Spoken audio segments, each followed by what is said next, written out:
Hey everyone, Arte here from Merchant Spring. I'm the GM and Head of Sales here, and I wanted to record a quick video today just to run through some of the great new features that we've got released here at Merchant Spring for the tool to really help you elevate your usage of the tool and also the experience that you have with the tool. Today I'll be focusing on about 6 new features that will really elevate the way that you use Merchant Spring. Without further ado, let's kick things off. So the first new release that I would like to talk about today is this new and improved overview experience. So internally, we refer to this as our V2 dashboard. And really what it is designed to do is to help you to be able to customize the main dashboard views of the Merchant Spring platform, which will enable you to turn on and off the widgets of the tool. So there is now the ability to be able to do that. And basically what it allows you to do is customize everything that you see here. So the traditional view called the total overview is still available. So where you have your amalgamated view of all of the data, it is still the same. But really, it enables you to set up views for different business units of the tool. So people who are maybe more focused on vendor, as opposed to seller central or advertising, or the finance people focused on profitability, operations, and so on and so forth. To create the view, very, very simple. There is the plus icon here. You can click here and name the view. So I will create a view called test right now and click continue. The beauty of this new V2 dashboard is that actually it is the same sort of interface that you're already used to with Merchant Spring.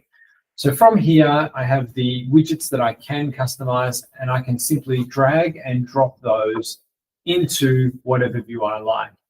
Here, I can also resize the widgets. So if I want to do a half-half view with the 2 widgets that are on this line here, I can, or I can go down to like quarterly views as well. Sorry, third width view, so I can add 3 widgets to a line then. I can then save this view to create it, or click create to save it, apologies. And then I can add any tags of channels that I wish to apply this view to. And as an administrator who can set these views up, I can click on public or private view as well. So public is that I can push this view and allow everybody else to use the view, or I can keep it private where it's only visible to me as a user. So once I've created the view, I will then have the ability to see those views here and simply click to toggle between them. So that's really the first new feature that I wanted to highlight here. It's amazing because it does allow then that customizability. So again, this can be useful for customer views as well. So if you've got a particular customer that wants particular widgets turned off or on or off for them, you can now do that with ease. So that concludes the first new feature. We now move into this add channel feature. So now where we used to have only 2 options in adding a channel, which was e-commerce channels and advertising channels, we now have a 3rd option for Amazon Marketing Cloud.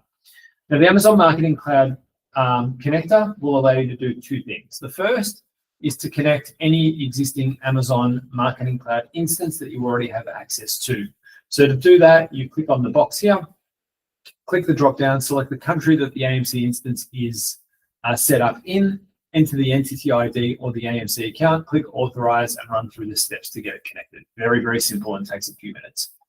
You can also now set up and provision net new Amazon Marketing Cloud accounts within our tool as well. So to do that, click on the AMC connector button here. And then on the right-hand side here, this would not be checked. You can simply select the country that you would like to set up the new instance in or provision for, enter a name for that AMC channel, test 1, 2, 3, or test, we call it, click on next, and then follow the prompts in here to connect. So it's very, very simple, self-explanatory, and it will then hit the Amazon queue for approval. The approval times have been very, very good, and we do get approved quite quickly as well. Once it is connected, what can you expect from AMC and the AMC connector? So you come in here through to the My Channel section, and as per normal, select the AMC connected account. In this case, I've got a demo store connected. You will get 5 free reports. So the standard 5 free reports are the path to conversion report, the new to brand gateway ASINs report, the new to brand customers report, custom attributions and last touch, sponsored ads and DSP overlap, and that would round out the 5 on the free offering here. Okay, now with these reports, you can click them to build through and schedule the report. Once you've done it, then you can view the reports in the View AMC Report section. What's the difference between our reports and the reports that you are used to getting in Amazon? So let's have a look at that right now. So firstly, what I want to do is I will select this path to conversion report. Now, the first thing you'll see here is once the report is built, I can select it here and select the date and time frame, which is pretty standard to what you're used to in Amazon. And the first difference that you'll notice is we also have this comparison dropdown. Now, on this comparison dropdown, you can set a comparative period for the data. Now, before I get into the data at the bottom, the next thing you'll see here is an AI-generated insights box. Now, using AI, and you can refresh this up to 3 times per report, you will see here, what has actually happened and some strategic recommendations on what you can do with the data that you've got below. Okay. Scrolling down to the data, the report looks relatively similar. So you'll see all the paths to conversion here, the relative metrics across the top, which you can add or remove as you like using the menu button here, or download to CSV for the raw data here, or any filtration that you would like to do by brands or whatever else. But the big difference that you'll see here is using that comparative metric, not only will you get the data that you're used to seeing for that actual path to conversion, but you'll also have a percentage change number here as well, which will tell you whether or not you're performing up or down based on the comparative period. Okay, you can make whatever interpretations you like, and that is consistent across all 5 of the reports. There is a paid edition that you can add to this. Now, this really will help you to build AMC custom reports by simply giving it a AI simple query in plain English. So down here, you can type the prompt similar to this, and it will print out or give you the actual associated Amazon Marketing Cloud coding that you need to run and validate. So here is the output of the input that we've given it here. I can click that. You see the code will appear here. And all I need to do is click on validate and save, and it will tell me whether or not that validation was successful. If not, then you may need to just re-prompt and tweak your prompt a little further to ensure that it will run. Once you've done that, then you'll also see that there are custom reports here that can be included as well. So that is a paid edition, but it is something that is also possible as well to build other reports. So that concludes everything on the AMC side. There are a lot of new features that are still being built. This is iteration 1 of the tool. Things like I've heard lookalike audiences will be able to be built in next year some point. We are working on quite a lot of enhancements for this tool, but the initial feedback and the responses we've had for this tool thus far have been brilliant. If you're interested in trying it out, please do let us know. So that concludes the AMC new feature release. Next, we'll move into something specifically designed for vendor. Now, this one's a little bit older, and you may have already seen the vendor release already. However, vendor P&L, profit and loss, is now available. Okay, now we've always had profit and loss reports available for Amazon Seller and Walmart.com. This is the next versioning of that. Amazon 1P P&L, which not only works for your sellout, but also your sell-in. Let me tell you what those 2 things mean. So sellout really, if I boil it down, comes down to the net revenue that Amazon sells to the end customer for.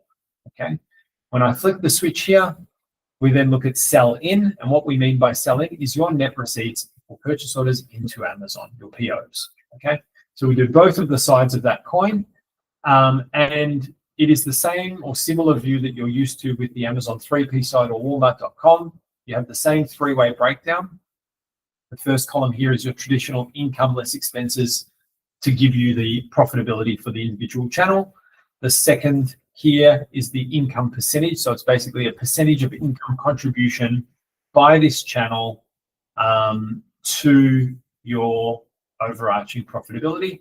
And third and finally here, you've got the dollar on average per unit sold by this channel, which then gives your profitability for that as well. So same 3-way breakdown. We can have a summarized view, which is on the right here. and a detailed view on the left. You can set whichever comparative period and current period, comparative period you would like using, the time tool at the top here. So you can be, the totally preset times or the custom times that you're used to. And basically here, you will then have your P&L. Okay, so in the detailed view, you can actually see everything broken down nicely. So you can go quite granular with this information. Now, to make this accurate, similar to your 3P for Walmart and Amazon at the moment, first thing you need to upload is your unit cost of goods sold or your unit COGS data. And you do that in the product profit section, which we'll come to in a minute. The second thing you need to do is your deductions and your chargebacks. Now, for chargebacks, when you first load this, there'll be a how-to guide at the top here. You click it, you upload your CSV, so it's a download upload. For your deductions, here, if you click the pencil, you'll see here the rebate name. You can select whichever rebate you would like to enter. And there is an other rebate section for anything that doesn't fit in here. And it can be either a percentage of your net receipts or a straight payment amount, okay? Now, this comes down to whatever you've negotiated in your vendor negotiations with Amazon. You enter the data in. So if it's a percentage of net receipts, a number between 0 and 100. If it's a straight payment, select the currency, enter the amounts, enter the vendor code and the applicable to and from date, which we will then keep here in the ledger down below. We'll run the profit and loss accordingly and use any updates to the next vendor negotiations. You can then update it again to run again. Okay, once that data is in, this will continue to run automatically. Okay. Once you've got, so this is a single channel view of profitability. The next one here is, again, a single channel view, but you can do something like run this for a quarter or the last 12 months. So really this one is more around your strategic planning side. So you can run a full year of profit and loss here once the data is in for sell in and sell out, again, detailed or summarized views. And again, in here, you're able to see things like, what is our profit percentage month over month, broken down by month, and are we seeing any seasonality or trends or anything that we need to be aware of for our expenses that we need to plan for in the upcoming year? Okay, is there anything that we're seeing as a trend? So that will really help you with that. If I go back to the last 30 days and apply that, we then move into the product profit section. So similar to your 3P P&Ls that we have already, we now also have this for Amazon 1P or vendor. Again, for sell-in or sell-out with a flick of a switch, individual ASINs on the left, your product, details along the top. And again, you can add or remove this as you like. Download to CSV. This is also where you can download the template and upload your unit cost of goods in bulk or at an individual ASIN level. If you have a smaller catalog that is manageable, you can also do it by product here. Once you've entered all that data in and you've view the data, across to the right here, you'll see the P&L column with a ledger looking icon here. If I click that, again, the same three-way P&L for an individualized product, which really gives me the ability to see whether or not I am profitable on individual product lines or not. The final piece here is also by vendor code. And again, detailed or summarized, vendor codes along the top and the income and expenses and metrics across the left-hand side here. So that really rounds out everything on the 1P P&L side, which would really, really help. It's been very well received by our vendor clients, to be fair. A brand new piece from here is the content change alerts as well. So this is a benchmarking tool really designed to help you to benchmark any changes against your ASINs. Now for this one, because this vendor demo data doesn't have anything that's changed in here, I'm going to switch to a quick seller store. The idea of this is the same whether it's seller or vendor, but you can see here, we have a change that has happened to our benchmark. Yeah, so if I hover over that change, it's to our title. You can see here, there is a word that has been removed or changed. And I can then decide whether or not I would like to view that, or if I click it, accept the change as the new benchmark. If I need to go back and then do something else, talk to someone, change anything, I can also do that and not accept that change, but I can see that something has changed there as well. Again, very, very well received. The tool is in brand new production. It is now rolled out to most of our clients. And we'd love your feedback if you've had a chance to go and have a look at that. So please do let us know. We then move into our customer lifetime value demo. Now, this is really for people who work with consumables, fast-moving consumer products, things like your supplements, beauty brands, things like that. So things that lend themselves to, a lot of purchase and repeat purchase behavior, so that you can actually start to really scrutinize the way that you are spending your marketing dollar. Now, how does it work? So in the customer lifetime value, the first thing that we enable you to do is to retrospectively load in your ad spend. Now, you do that down in the marketing section, and we can show you that if and when you're ready to have a look at this. Before I go on any further, this particular tool, customer lifetime value and repeat purchases, may not be visible on your plan if you're an existing customer. This is a paid edition for any plan that is below our Premier plan. Okay, that includes brand plans and the first two plans that we advertise as the 3P and 1P plan. If you're on those plans, you would need to pay extra to get these two modules turned on. Please talk to us if you're interested in doing that. We can enable it for you to test, and if it makes sense to add to your subscription. So going back to what I was saying, you can retrospectively load in your ad spend. Now, depending on how much data you've paid for, it could be 12 months, it could be further back than that as well. You download that data 3 months at a time, put it into a spreadsheet and upload it. Once the data is uploaded, what we do is we take the purchases and the customer ID number of the customers that have made purchases in that time frame. And we put them in what we call a first purchase cohort. Okay? So this word here. Once they have made their first purchase, any purchase made thereafter, they would be in the repeat purchases cohort. So they're in the first purchase cohort for life. That can only happen once. You can only purchase once from a brand, and then they are a repeat customer thereafter. We then use this data here. So you do have a nice cohort trend analysis here and a summary of the data on the right. But really the data that you want to look at is down here, and you will see the dates of first purchase, how many sales were made, how many repeat sales were made on that day, and what is the repeat percentage. You will see how many new customers made a first purchase, how many repeat customers made a purchase, and what the repeat percentages are. We then move into what is the lifetime value of those clients and what is the repeat lifetime value.